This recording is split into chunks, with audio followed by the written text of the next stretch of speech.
Kalau hanya sempat satu doa, bacalah doa ni untuk anak. Kita takkan mampu ada dengan anak sepanjang hidup mereka ni.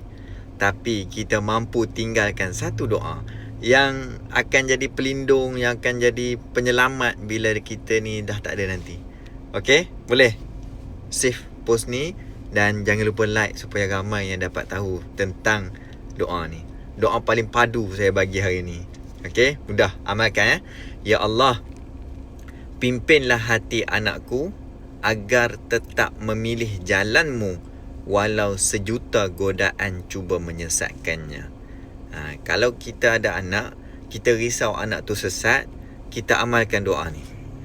Especially ibu bapa yang memang sentiasa nak anak tu berubah jadi baik, nak anak tu dalam keadaan yang Allah lindungi, amalkan doa ni. Okey, saya ulang.